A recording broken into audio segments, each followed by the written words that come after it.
Wey, nongkrong lagi bareng Wildan Mamot di acaranya dan di platform yang Kota Politik.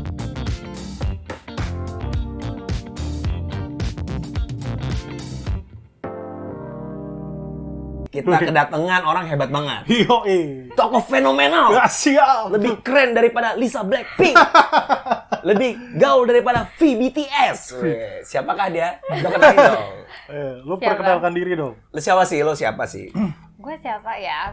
Nama gue Irma Maulida, tapi karena nama itu terlalu pasaran, jadi gue ganti nama pas ke Jakarta. Nama gue Cimo. Oh, lo emang dari mana sih? Dari mana ya? Pokoknya gue orang Bandung, tapi Asik, Bandung. Tasik. Bandung. Oh, Bandung. Jawa Barat. Gue selalu ngakunya ke ke orang-orang.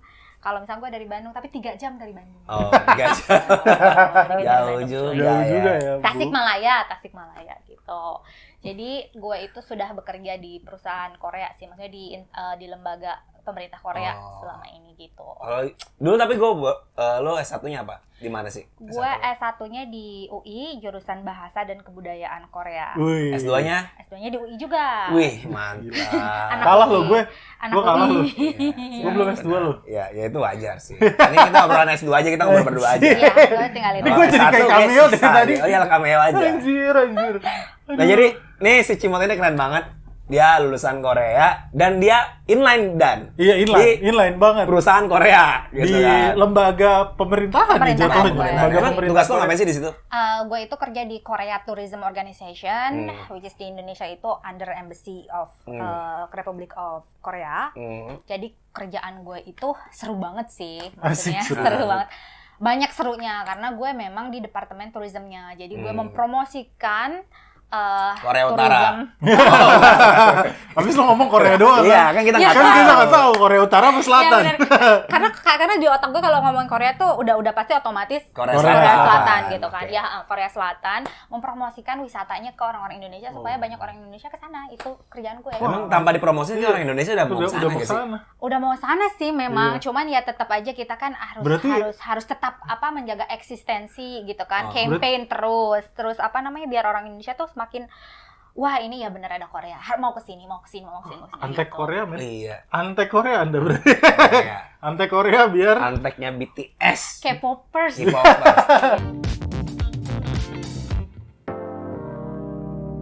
Ngomong-ngomong K-popers ini lagi rame gak sih? Kemarin kan mendadak tuh Iya. K-popers tuh ya kita ngomong idolnya, ngomongin fanbase-nya mereka Fanbase-nya. yang kita nggak ternyata ngomongin idolnya. aktif juga di gerakan itu. Kenapa sih bisa gitu sih? Iya. Sebelum kita ngomongin ke ke gerakannya sih, kita ngomongin di sini fandomnya ya, bukan idolnya. Jadi sebelum ngomongin kita ke sana dulu, kita harus kenalin dulu nih gerakan si fandomnya itu kayak apa sebelum dia menyentuh ranah si aktivisme ini. Nah, lo tahu nggak? Enggak, makanya gue undang lo. Gue nggak tahu sama sekali soal Korea. Karena aku tidak tahu, aku ngundang Personilnya lo. BTS aja gak ada yang gue kenal. Gue masih kenal Si Gue gak kenal satu pun, sumpah. Jungko nih, namanya Jungko nih. Suka jongkok. Awas lu, nanti diserang sama fanbase. Bye-bye lo, diserang sama fanbase. Lu tahu nggak istilah fansite? Fansite, Ada apa fansite, terus ada fandom, ada fanbase. Ah. Itu ada ada bedanya tuh. itu ada Apa tuh? bedanya. Coba bedanya Kalau apa tuh? fansite itu adalah orang-orang yang istilahnya tuh nggak selalu ngasih supply buat materi-materi tentang konten K-pop. Misalkan dia kalau lagi ada fan meeting dia dia foto-foto nanti buat dikasih ke para penggemar K-pop itu. Terus berbayar gak tuh kasihnya? Apa gratis? Biasanya ada yang berbayar, ada yang karena kan itu eksklusif kan. Betul. Dia muter-muter fan meeting terus ya ada yang berbayar. Terus ada fandom. Fandom itu ya memang kumpulan kelompok si penggemarnya. Oke. Kalau si fanbase ini adalah kelompok dari si fandom itu. Kelompok. Jadi regional. Oh, regional. Fanbase. Fanbase gitu kan. Fanbase Regional tuh negara apa bisa kecamatan? negara, maksudnya sih negara kayak fanbase misalkan di Indonesia atau Thailand kayak gitu kan. Itu Negara kumpulan base ya. dari ada kumpulan dari fandom misalkan fandom dari Army Jakarta, fandom Jawa Barat misalkan kayak gitu ya. Terus nanti ada fanbase Indonesia kayak gitu. Indonesia. Nah kan ngelihat kayaknya gitu juga fansite terus fandom terus fanbase. lo lihat apa namanya kayak Ini kayak udah kayak organisasi partai iya gak sih? nah, Bentar lagi kayaknya. Bentar lagi jadi partai K-pop nah ya. sebelum menyentuh ranah aktivisme itu mereka itu sangat solid untuk mempromosikan, untuk membuat istilahnya si idol mereka tuh sukses. Oh. Dengan cara seperti apa? Misalkan nih si BTS ya, kayak yang karena gue kan memang fan BTS. Weh, anak gua juga anak ARMY. Baru 2 tahun udah jadi ARMY. Temen gue. Jadi kan Temen gue langsung kena gitu ya. Pokoknya lu fan BTS temen gue. nah, Gitu. iya kan, Langsung nah gitu. kayak gitu. Nah, jadi misalkan kalau si BTS abis ngeluarin album, semua fan-nya itu si ARMY ini, semua mereka berstrategi gimana caranya ini si album si lagunya misalnya si Dynamite ini bisa memuncaki chart di Spotify atau di YouTube atau di mana biar views-nya Sampai banyak. segitunya, Bro. Sampai segitu kita ngobrolin bagaimana strateginya kayak gitu. Biar misalkan ada rekor terbaru yang dicapai. Misalkan dalam sejam berapa juta yang nonton. Dalam misalkan itu tanpa bayaran ya? nggak ada yang namanya bayar. Nggak ada yang bayar. Nggak, tapi atau nggak mungkin ini manajemennya BTS misalnya ngontak-ngontak ini fanbase suruh Enggak, di itu seluruh mereka negara mandiri gitu. loh. Organik dong berarti. Organik benar. Organik itu anjir. dia. Gila Kita itu kenapa bisa segitunya? Karena kita itu punya keterikatan emosional. Kalau menurut gue, kenapa? Karena kita itu kayak ngerasa dia itu artis. Kita nggak ngerasa kalau mereka itu artis, tapi ngerasa kayak temen. Temen. Kenapa? Masih mending sih daripada ngerasa seperti bapaknya. Karena lo tuh kayak lo tuh tumbuh bersama mereka, karena lo tuh ngelihat mereka dari pas mereka dari awal ya. Karena kan mereka ada di Twitter, terus di sosial medianya kita kayak tumbuh bareng mereka aja gitu. Dan ada keterikatan emosional itu dari semua, kebayang ARMY ada 50 jutaan lebih di dunia ini. Kayak gitu. Jadi gue ngelihatnya itu salah satu dari mereka ada yang masuk TNI gak? Gak, maksudnya udah jadi ARMY kok gak masuk TNI gitu. Jangan-jangan kan TNI kita termasuk ARMY-nya BTS gitu maksud gue. Anda jangan asal ngomong. Saya tidak mau Anda jangan asal ngomong. intermezzo kawan-kawan, intermezzo. ARMY itu. Lah bener kan, gue salah kan? Nah, segitunya ya? Segitunya ya. Jadi intinya itu, jadi si kegiatan mereka itu kayak movement mereka itu sangat gue terorganisir, satu solid dan masif. Bahkan ada yang ngomong salah satu di Indonesia itu lembaga survei gitu kalau si K-popper itu adalah premannya Twitter. Asik. Oh, premannya. Karena memang segitu mereka solidnya gitu. Nah, ampun kakak-kakak. nah kayak gitu. Nah, ngelihat dari situ ya, ngelihat dari gimana cara mereka bergerak seperti itu. Jadi gue nggak kaget kalau misalkan mereka menyentuh ranah si politik ini, isu sosial dan isu politik, mereka bisa semasif itu. Gitu. Tapi gue ada istilah tuh yang gue dengar tuh sasange apa gitu. Itu katanya tuh yang sampai toksik gitu fandomnya gitu. Bukan sange ya. Iya kan sasange bener ya? Apa istilahnya? Istilahnya itu tuh kayak semacam apa sih? Tapi bener gue sebutan sasange. Sesange, aduh gue lupa tuh. Pokoknya itu. Sesange ya? Jadi intinya itu mereka itu adalah fans yang sangat gila. Gila lah, itu terlalu obses. Misalnya mereka obses sampai ke tahap yang memang menyakiti atau merugikan. Jadi bikin si idolnya takut. Terlalu ya. Sampai kayak stalker gitu. Stalker kayak gitu. Parah, Pokoknya itu parah banget. Berarti dia kalau disuruh jadi mujahidin gitu, tiba-tiba mendorong revolusi, bakar diri gitu. Bisa sampai segitu ya? Bisa jadi kalau kayak gitu. Gimana Dan kalau lo? Tapi gue tertarik, maksudnya gue tuh kan kemarin ngelihat yang masalah itu tuh, masalah di Amerika itu. Yang itu tuh. Si Trump ya. Iya, si Trump itu tuh kekerenan, itu yang membuat gue ini gokil banget. Ini dia bisa nge-hackling atau menyabotase kampanyenya Trump ya kan. Mereka bikin gerakan si fansnya BTS ya kalau nggak salah. Fans BTS ya. Fansnya BTS bikin gerakan bahwa mereka itu daftar ke kampanyenya Trump biar orang orang yang bener-bener mau datang itu kehabisan seat, sama nyangkain orang yang mau datang itu juga nyangkain wah terlalu rame nih nanti takut covid gitu kan. Nah itu maksud gue kesadaran mereka kayak gitu tuh munculnya dari mana sih kalau menurut lo? Kayak mereka tuh sadar bahwa mereka nggak suka sama Trump gitu, misalnya nggak suka politiknya Trump gitu. Ya itu kan kalau konteks di Trump. Amerika. Padahal di Trump. Indonesia juga ramai Ada juga. Rame juga ya kan. Omnibus Amerika- Law, Ah, terus tiba-tiba bukan yang rame tuh KPK KPK kemarin. Oh, yang paling rame benar, tuh benar, KPK. sorry. RUU KPK kan, mereka turun juga kan. Turun. KPK sama si Bahasanya. ini. Turun. Tahu nggak komika yang sempat yang masalah yang nyentil masalah si Oh. Anies Baswedan si Bintang Emon. Iya, Sempat kan dia di apa namanya? itu dibela sama Dibela teman-teman sama K-pop. teman-teman Iya, K-pop benar. kayak gitu. Itu sih gue ngelihatnya karena tadi kan setelah mereka tuh solid, sangat terorganisir kayak gitu. Iya. Dan lo lihat deh si BTS ini ya, mostly ini karena memang gue ngelihatnya dari fandom si BTS ini, gue tuh mulai menyukai melihat cerita gue dulu ya, cerita dari gue dulu biar nyambung. Gue itu suka sama BTS itu karena memang dijejelin sama teman gue awalnya. Kan. Awalnya gue kayak apaan sih nih? Oh, berarti pas lagi lo kuliah lo bukan orang yang Enggak. wah, gua- Padahal rata-rata orang ngambil sastra Korea tuh karena Enggak. K-popers abis kan. Dulu gue nggak tahu sama sekali tentang K-pop, gue nggak peduli tentang. Gue tahu tapi ya udahlah gitu kayak gitu semacam itu. Terus tepatnya tahun lalu itu ada teman gue, lo harus dengerin nih lagu-lagu BTS. Ngapain sih, males. Yeah. Terus kayak lo tonton aja sekali, terus kayak lo pelajarin liriknya gitu. Wih. Oh iya, lo secara lo bisa bahasa Korea Iya. ya? Bisa. Ternyata memang lagunya itu ya, di lagu-lagunya itu bukan cinta menye-menye cuy. Jadi pesan yang dari lagunya itu adalah love yourself. Life is hidup itu ada perjuangan. Lo harus tetap semangat gitu hidup. Jadi kayak lagu-lagu ini ya, lagu-lagu apa sih namanya? Lagu-lagu Darah self juang. motivated Iya, ya. Iya. Negeri, bukan. Karena si konten-kontennya seperti itu, jadi itu membawa pesan apa sih istilahnya tuh yang bisa membuat si Semangat lah ya. anak-anak muda itu semangat. Jadi pesannya positif. Iya. Jadi itu nge-trigger kalau menurut gue, nge-trigger si fans-fansnya ini buat mereka itu untuk speak for themselves gitu. Oh, oke.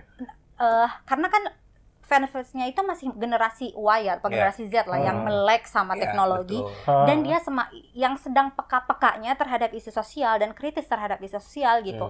Jadi itu tuh kayak sebagai pemantiknya aja, motivasi buat mereka buat anjir ini tuh gue bisa relate sama ini. Gimana kalau kita misalkan kita istilahnya advokasi dulu secara daring, gimana kita angkat isu ini gitu. Nah kayak gitu sih.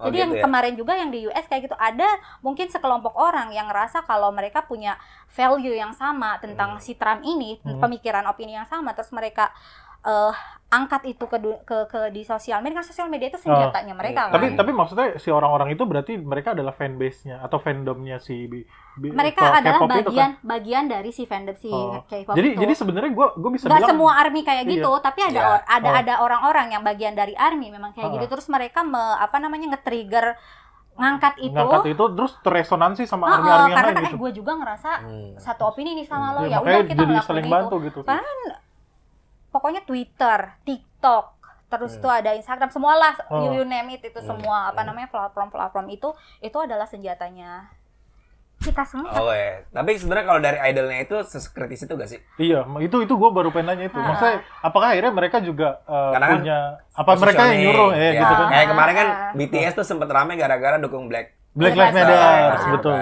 Dan pernah diundang juga di PBB untuk ngomongin soal iya, kepemudaan juga kan. Nah, Maksud gue nih keren banget sih. Iya. Itu dan mereka itu saat maksudnya kayak history lah buat K-pop ya. Maksudnya itu diangkat buat PBB, terus dia masuk Times dan Iya, segala betul macamnya masuk itu. Prime semacamnya. Kalau untuk si idol-idolnya itu justru mereka itu nggak mau bicara masalah itu karena itu sensitif. Nggak mau kan. bicara masalah politik. Masalah politik karena kan Why? mereka lebih memilih netral karena kan banyak fan-nya mereka kan dari berbagai background sosial dan budaya. Mereka pengennya netral aja gitu, nggak mau ngomongin politik, masalah isu apapun. Cuman yang kemarin itu gue juga kaget sih sebenarnya karena si BTS ini yang pertama kali ngomong soal si Black Lives Matter itu, si BLM ini. Dan mereka ngomongnya juga bukan nggak belak-belakan seperti apa, cuma mereka kita donasi 1 juta US dollar untuk gerakan si Black Lives Matter itu aja. Nah terus habis itu dong, ini gue cuma mau itu aja sih, show off juga siap, show off. sebagai BTS. Jadi awalnya si BTS bilang bahwa mereka mau dukung Black Lives Matter gitu. Donasi $1 juta. Untuk apa namanya kegiatan untuk si Black Lives Matter itu. Terus? Nah, yang ingin gue show offin di sini adalah setelah si BTS itu mereka ngasih $1 juta, si fandom ARMY-nya ini, si fansnya ini mereka nggak mau kalah dong. Ya udah, idola kita udah ngasih dong $1 juta, kita juga harus ngasih juga. Mereka ngewara-warain itu di sosial media ke semua orang gitu kan, dia ke fans-fansnya ARMY, dan itu terkumpul dong dalam cuma berapa hari gitu, lebih dari $1 juta. Jadi dari idol yang ngasih, dari fandomnya juga ngasih, men. Gokil. Lo bisa kebayang kan? Tanpa disuruh sama BTS-nya. Tanpa itu. diminta gitu. Mereka dengan inisiatif gitu. Berarti kita tunggu fansnya. Dan fans-fans yang lain buat. Gue kayaknya mau jadi fans BTS deh. Anjing gak mau. Lebih punya martabat. Iya. Karena ada perjuangannya. Karena ternyata bisa menguntungkan kan ya.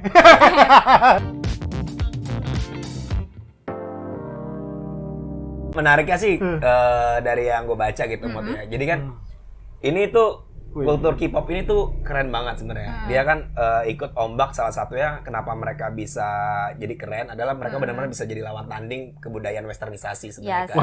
Ini bahasannya tinggi sekali, Bapak. S2, coy. S2. Kan belum. S2. Calon. Ya, S2. saya satu lagi. Iya kan? Koreanisasi ya, atau Hallyu atau enggak Korean Wave gitu kan. Itu kan gara-gara revolusi digital juga kan, gara-gara sosmed dan sebagainya. Dan pada titik tertentu gue ngeliat tuh kayak Hallyu ini tuh jadi kayak soft power diplomasinya Korea, karena beberapa kali gue lihat orang Korea ini pinter nih, kayak Melania Trump. Melania Trump tuh anaknya ngefans sama salah satu personelnya BTS. Akhirnya pas lagi ketemuan orang BTS-nya dibawa. Pas lagi ke China ada yang suka juga dibawa gitu kan. Jangan jauh-jauh. Bahkan anaknya Indonesia. presiden kita juga kan pernah. Iya. Bahkan termasuk si Ma'ruf Amin. Ma'ruf Amin bilang semoga kultur Korea ini bisa menambah kreativitas kita. Itu kan berarti kan secara nggak sadar mindsetnya Indonesia tuh bisa menerima Korea dari kultur-kultur ya kan. Ini termasuk industri kreatif sih, coy. Gue pernah baca jurnal gitu, Ini bacanya berat-berat banget. Sorry. Gue merasa tereksklusi nih di sini. Sial. Gimana? Kita ngobrol berdua aja. Gue pernah baca jurnal gitu. Jadi si kesuksesan si Korean Wave ini tidak terlepas dari 3 kunci. Tiga kunci sukses Korean. Yang pertama pemerintahnya. Betul. Iya, betul. Kenapa pemerintahnya? Karena mereka sebagai pemangku kebijakan. Mereka yang ngasih itu dong, ngasih support ke dunia industri kreatif ini. Salah satu contohnya ya, konser K-pop itu ada duit pemerintah, disubsidi, cuy. Dari APBN-nya sana gitu ya. Disubsidi. Gila keren ya. Ada album-album siapa misalkan, dia mau ngeluarin album, jadi si pemerintah juga subsidi ke artis itu. Segitunya suportif sama si dunia kreatif. Terus yang kedua itu adalah pelaku bisnisnya itu, si agensinya plus si pelaku seninya itu, si artis-artisnya ini. Mereka itu kan dituntut untuk profesional dan untuk perfect. Iya, perfect banget. Perfect lebih ke latihannya itu sih. Agak-agak sadis ya. Ya, semua orang udah tahu lah ya itu untuk seperti apa dicek, dunia. bisa dicek lah, itu banyak. Ya mereka bisa jadi seorang idola K-pop tuh tahapannya prosesnya seperti apa? Bahkan gue lihat tuh si kayak pencari bakat ini nyari calon-calon idol tuh dari umur 11 tahun, dan benar-benar di sistem mentoring dan trainingnya tuh benar-benar dipikirin gitu ya. Enggak instan kayak di Indonesia gitu kan. Joget-joget bentar, ngelawak, gue jadi selebriti. Ngomong kotor dikit jadi selebriti. Nggak bisa ya, di sana nggak bisa. Nggak bisa. Pokoknya profesional dan perfect lah, muka-mukanya juga, visualnya juga oke lah. Itu yang di package menjadi, pokoknya lo bisa cakep, bisa nari, bisa nyanyi lah, itulah semuanya. Bahkan gue denger juga tuh kayak manajer si talent itu juga ini kan, kayak dia tuh kayak misal ada 4 nih kayak Blackpink. Kalau bisa tuh setiap orangnya tuh punya personanya masing-masing. Gitu kan. Ini harus lebih pendiam nih, lebih lucu nih, lebih rada goblok dikit nih, gitu-gitu bener ya? Ya, Bener? pokoknya benar seperti itu. Dan sampai tahun 2017 lah data yang keluar itu jadi pelaku bisnis sama si idola industri kreatif ini, K-pop ini udah mencapai sekitar 77.000 orang. Maksudnya itu kan ngebuka Iya, maksudnya kerja, 77.000 industri kreatif itu kan. Itu. Terus yang ketiga, kunci kuncinya itu konsumen ya. Yang menikmati K-popnya itu. Karena kan si yang dikapitalisasi di sini itu adalah perfeksionisme dan profesionalisme, sehingga kualitasnya oke dong. Nah, si konsumen ini gue rela lah bayar berapapun karena kualitasnya oke. Karena Semua dari merchandise. Lu album-album itu tuh kayak harganya tuh di atas 400.000, 800.000. Laku tuh ya? Itu tuh laku. Semua orang pada mau beli. Terus konsernya, misalkan BTS konser di Jepang, konser di Indonesia, konser di Thailand, semuanya tuh diikutin segitunya loh. Jadi 3 kunci itu tuh yang yang membuat si K-pop ini. Iya sih, menarik sih, karena gue pernah baca juga soal si Radar Pacadana nih, budayawan nih. Gue nggak bisa bilang gue pernah baca juga, gue nggak bisa. Lo komen aja. Gue nggak bisa. Si Radar Pacadana juga bilang bahwa K-pop itu bukan kultur, tapi lebih ke politik. Malah justru lebih si Radar ya, karena peran negara dan stakeholder itu besar banget nih sama K-pop ini. Malah justru K-pop itu menurut lu produk politik? Politik, karena itu adalah shiftingnya kebijakan Korea awal. Karena dia ngerasa dia nggak punya sumber daya minyak dan semacamnya, akhirnya melek soal industri kreatif ini. Makanya kan K-pop ini bukan cuma penyanyinya, tapi kayak kultur makanannya, turisnya, semua tuh ke bawah. Bahkan sampai cara berpikir ya. Iya. Korea gitu. Sago bangsik, kalau bahasa Korea itu sago bangsik. Sago bangsik itu kita kayak the way of thinking. Iya, gitu. benar. Dan adek gue cerita ya, Kak, kayak adek gue tuh semenjak nonton Korea, terus mulai koleksi musik-musiknya. Habis musik-musiknya mulai makanan-makanannya. Lu bayangin aja deh, men, waktu BTS muncul tuh mujigai udah mulai banyak gitu kan. Restoran Korea. Fashion Korea mulai masuk. Gitu. Sampai sekarang kayak adek gue aja nggak mau pergi haji, maunya pergi ke tempatnya Winter Sonata. Ya masih itu di Nami Island, itu di Korea, itu, Nami Island. Lu umrohnya K-popers, Pak. Umrohnya K-popers di situ. Iya. Emang apaan sih tuh? Ini intermezzo dikit sih, apaan sih tuh? Winter Sonata itu drama. Drama udah itu, lama sih. Iya, udah lama. Itu salah satu istilahnya generasi pertamanya K-pop. Tonggaknya. Jadi ini istilahnya pendobrak pertamanya, Bro. Itu keren. Itu interesting sih, benar sih kata si Wildan itu, karena memang tahun ini mulainya itu sebenarnya tahun 97. Ini tuh mulai dipikirkan oleh pemerintah Korea. 97 kenapa? Karena itu ada krisis apa sih? Krisis ekonomi lah, krisis moneter. Iya, benar, krisis ekonomi. Kan kita juga kena, Cumi. Krisis moneter itu krisis moneter itu. Jadi si pemerintah Korea itu dia tuh kayak sampai kotak. Aja. Sorry, Misakura. Dia anak SD. Tidak disponsori, cuma memang kita suka mecir. Kayak apa sih namanya, kepikiran dulu tuh kan kayak kita nggak bisa nih gitu kan bergantung sama tadi tuh lo manufaktur dan lainnya. Kita harus benar-benar ngegodok nih apa nih yang bisa kita jual gitu, bisa kita ekspor gitu.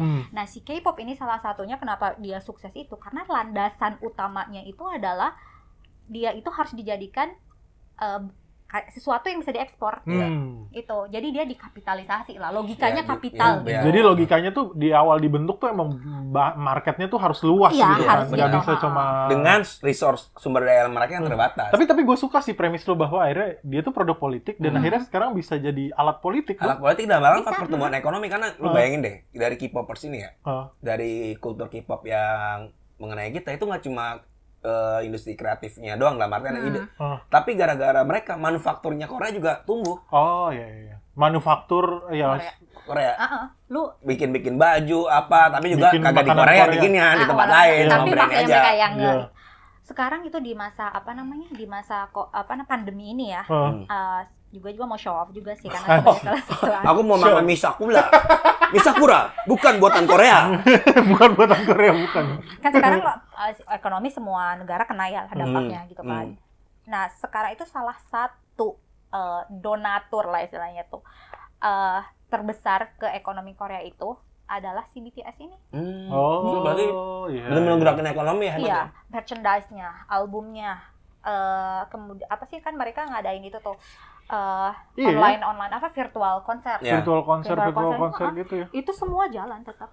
Dan kebayang lo maksudnya di seluruh dunia nonton dari seluruh dunia gitu kan, order merchandise-nya, order albumnya itu tetap ngalir duit ke Korea. Nah, jadi maksudnya salah ya di tengah orang-orang lagi pada kisut gini kan, tetap ekonominya dia tetap jalan. Fans K-pop tetap itu industri kreatif. Berarti sebelum pandemi nontonnya biasa aja. Iya. Koreanya semenjak pandemi tambah parah nonton Koreanya, Pak. Iya sih, bener juga. Makin gila kan. Berarti kayak kebutuhan orang K-pop tuh pokoknya selain sandang, papan, pangan dan K-pop. Itu udah nolak sekarang ya. Tapi gue ada pertanyaan yang politik banget nih, rada sensitif ya. Maksud gue semoga lo bisa jawab gitu. Ini pandangan lo aja sih. Iya, pandangan lo. Siwon kemana? Anjir, kenapa sih? Karena semenjak ada BTS, Super Junior tuh tidak kelihatan. Kenapa itu tuh sensitif sekali. Karena gue udah mikir nih soal pertanyaan pemerintah Korea atau apa anjir sih. Karena zaman gue itu yang muncul Super Junior. Di BTS tuh anak kecil yang baru muncul. Nah, gue tanya, Siwon gimana nasibnya sekarang? Gitu. Bahkan si Lee Min Ho ngemis-ngemis sama Raffi Ahmad sekarang. Oh iya. Kolaborasi ke Indonesia collab sama Raffi Ahmad. Sampai jadi white coffee kan? Iya, jadi white coffee. Jadi mie sedang gitu kan. Nah, gue mau tahu itu nasib-nasib yang tua-tua nih gimana? Masih ada. Kalau ya gue nggak gitu. Sorry ada sensitif ya buat BTS, buat Super Junior ya. Gue juga itu kan generasi lama ya mereka. Mereka sebenarnya setahu gue tuh teman-teman gue yang emang suka suju maksudnya suka K-pop generasi dulu ya, itu masih suka sih mereka, masih ngikutin mereka juga habis bikin apa sih ada ngeluarin lagu terus dan sekarang sih gue lihat ya setelah si BTS ini fenomena BTS ini semua orang tuh kayak semacam mengcopy marketingnya.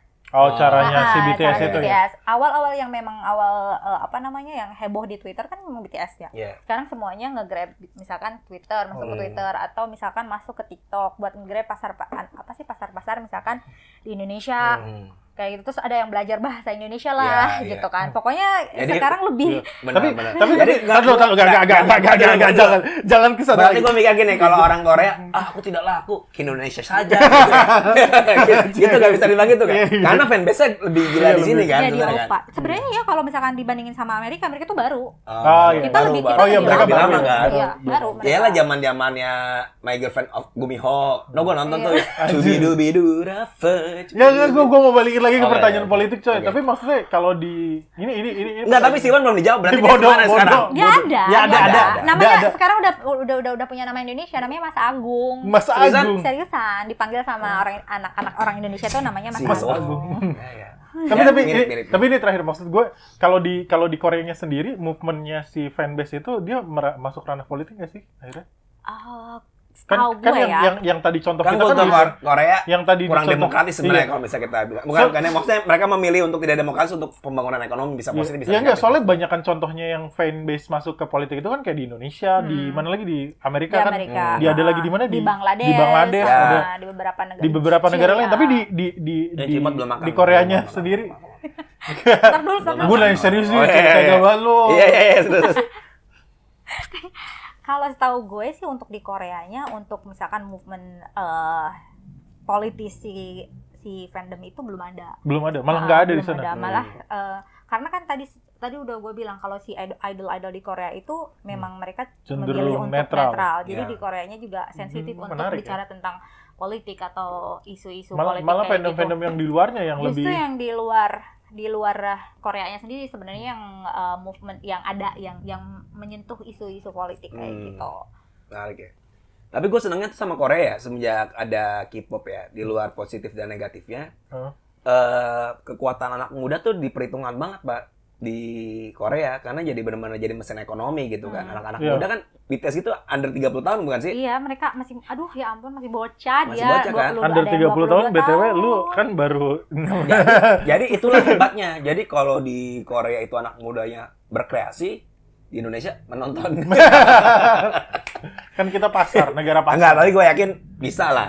Tapi kan sebenarnya pernah apa, enggak, Indonesia tuh pernah mau ngikutin juga kan, bikin niru-niru yang apa Smash. Hatiku cengat nggak, maksud gua pernah ada ini kan apa audisi semirip itu, cuma nggak berhasil gitu. Tapi menurut gue replikasi JKT48 tuh udah berhasil loh. Itu Jepang Pak, bukan Korea. Iya, maksudnya kenapa? Iya, gue jadi mikir juga kenapa replikasi Korea nggak berhasil? Apa jangan-jangan dari Korea tuh nggak mau menyimpan, menutup rapat-rapat ininya? Enggak juga sih, cuy. Caranya atau justru kayak sekarang itu gue ngelihat justru si Korea ini industri kreatif Korea ini justru merangkul istilahnya anak-anak lokal ya. Lo tahu Dita Karang nggak yang sekarang tuh? Iya, yang jadi dia sekarang jadi orang Indonesia yang memang berkiprah lah di dunia di even Korea. Lisa gitu. juga ya. Lisa dari Thailand. Lisa dari Thailand. Enggak, emang kalau yang BTS itu dia nggak ngerekrut cuma orang Korea doang kan. Ya itu jadi kayak sekarang itu justru lebih melebarkan sayapnya, mereka mau merangkul anak-anak lokal supaya memang bisa semakin masuk juga ke pasar misalkan Indonesia lebih dalam lagi kan karena ada Dita Karang misalkan. Jadi bisa masuk ke orang-orang yang awalnya gue nggak terlalu suka K-pop, ada si Dita nih gitu kan, gue jadi proud gitu. Jadi kayak gitu. Jadi proud of. Jadi maksudnya yang orang-orang kayak gue juga nggak suka K-pop sih sebenarnya, nggak tahu kenapa. Lu harus dengerin Dynamite BTS. Gue tuh Dynamite sukanya BTS tuh cuma si Mic Drop aja, Mic Drop yang bareng. Oh, sama si Aoki ya, Steve Aoki. Ya udah cuma itu aja, terus habis itu gue. Tapi emang sekarang yang band-band Korea itu lagi banyak, kayak terakhir kan si Blackpink sama si itu tuh. Oh, lagi banyak. Belieber. Iya, si Selena Gomez. Maksudnya mereka lagi banyak ini kan. Iya, kolaborasi yang itu juga sebagai salah satu cara buat itu. Iya, strategi buat tetap nge-grab kan ya. Nge-grab kayak gitu. Tapi intinya mungkin ini udah 30 menit. Kita kesimpulannya dari hal ini apa sih? Kalau dari tidak ada kesimpulan. Intinya gini sih kesimpulannya. Kalau misalkan ya ini kan kita lihat ini kalau menurut gue jadi gerakan-gerakan isu politik yang di apa sih namanya istilahnya yang digawangi oleh si K-popers ini fenomen itu adalah it's only the beginning gitu intinya. Jadi energi mereka itu, energi si K-pop ini kalau misalkan kita digunakan untuk energi, misalkan untuk isu politik, untuk isu sosial, itu bisa as massive as itu. Ya, gue setuju sih, maksudnya despite of kelakuan K-popersnya yang banyak kita tahu kayak apapun itu kan, maksudnya kelakuan. Maksudnya apa coba Jadi Dana tidak suka teman-teman K-popers. Dana itu benci sama kalian. Dana Mamut. Oh sorry, Mamut tidak suka sama kalian. Tolong dibully. Jahat banget lo, nanti gue beneran dibully nih abis ini. Ya gue bukan gak suka guys, sorry guys. Lu gak senang? Gak senang tidak lu masih gak suka sama gue. Lu gak suka sama gue, keluarga gue. Kelakuannya itu kadang-kadang tuh suka terlalu fanatik gitu. Gue gak suka terlalu fanatik. Ya maksudnya poin gue gini, walaupun kelakuan mereka kayak gitu yang kayak gitu tuh apa? Perjelas dong. Mau kurang berani gitu sih. Saya ngeri Pak, Army itu loh militan sekali loh, saya ngeri. Nah justru karena militan itu jadi, tapi mereka ketika akhirnya kita bisa, maksudnya di spin off sedikit energinya gitu kali ya, dia ke hal-hal politik yang soal Black Lives Matter, yang soal Trump dan soal KPK itu bisa jadi masif gitu ya, bisa jadi satu kalau bahasanya gue waktu kuliah gue di politik nih, gue bisa ngomong gitu deh. Walaupun gue nggak bisa. Alhamdulillah berguna ya Allah. Waktu gue kuliah di politik itu kan ada yang namanya lembaga, misalnya lembaga masyarakat, lembaga pemerintahan, ada lembaga penekan. Nah, jadi satu lembaga penekan baru gitu, buat isu-isu politik akhirnya gitu loh. Nah, lu sendiri mungkin? Ya gue nangkep berapa poin ya sebenarnya. Pertama itu adalah menariknya, gue pikir pemerintah Indonesia bisa ngadopsi semangatnya pemerintah Korea buat mendukung industri kreatif di itu gue setuju. Indonesia. Karena menurut gue talentnya kita nggak kalah-kalah banget. Nggak cuma masalah kreativitas, bahkan tampang kita mirip-mirip, malah lebih kerenan Dian Sastro daripada Lisa Blackpink, sorry ya. Awas diserang. Tidak apa-apa. Biar yang nonton banyak. Pokoknya jangan di instan-instan lah, semuanya harus juga ada prosesnya, package-nya gitu coba kayak gitu. Itu yang pertama, berarti ada political will pemerintah. Karena balik lagi kan, karena K-pop itu juga hasil dari political will. Dan itu berhasil dari shiftingnya kebijakannya Korea sendiri, ya betul. Ini kan berarti kan soal political will. Terus yang kedua, gue ngeliat nih, ini ada satu fenomena yang menurut gue menarik dalam tipologi ilmu politik gitu. Asik. Apalagi ilmu politik. Oke. Pertama Dana. Dulu kan rumunnya gerakan itu didorong oleh ideologi. Iya. Ideologi gitu kan. Iya. Suatu sosialisme, gerakan muncul komunisme dan semacamnya. karena ada dan ideologi. Yang kedua di rumunnya adalah aliran. Betul. Aliran. Nah, Aliran. sekarang ini nggak cuma di aliran. Maksudnya bukan hanya kelompok kepentingan, tapi lebih ke juga ke hobi-hobi atau nggak fanbase. Jadi gue lihat ini bukan fenomena di K-pop doang. Gue prediksi mungkin besok komunitas sepeda, terus komunitas dangdut dan semacamnya ini akan lebih berperan dalam proses perubahan sosial. Iya, karena yang menyatukan mereka balik lagi bukan ideologi, bukan aliran, tapi malah minat. Minat ini jadi satu fenomena yang menurut gua harus dikaji secara ilmiah dan saintifik. Iya sih benar, harusnya ada kajian secara ilmiah dan saintifik. Ya itu poinnya. Sama yang ketiga, ada lagi. menurut gua keberhasilan Korea itu adalah mempercayakan anak mudanya di sektor-sektor industri kreatif. Jadi gue yakin banget masa depannya Korea itu di tangan anak mudanya. Dan hari ini mirip-mirip kan sebenarnya sama Indonesia. Kita lagi bonus demografi, tinggal bagaimana nih anak-anak muda kayak kita. Entah lo mau suka Korea atau apa, juga bersumbangsi buat Indonesia dan pemerintah Indonesia aware nih sama anak muda gitu gak sih? Iya, ada political will, balik lagi ke simbolan yang pertama kan. Dia taunya political will doang. Tokai. Ya jadi itu thank you banget sama makasih banget lo buat Cimot. Thank you juga ya. Orang yang keren banget. Kita jadi banyak gambaran tentang Korea ya. Korea dan politik. Korea K-pop dan politik. Iya. K-pop bukan cuma fanatisme doang kan. Benar itu juga. Salah satu lagi gue tambahan adalah K-pop ini adalah soft power diplomasi yang benar-benar efektif yang bisa kita tiru juga buat. Iya, itu positifnya bisa kita tiru lah. Kita tiru ya film-film kita gitu kan, film-film. Jadi jangan lupa nongkrong lagi sama Wildan dan Mamot di acara yang akan lebih seru membahas yang tidak penting menjadi penting. Yay! Bye bye. Produced by Total Politik and powered by haluan.co.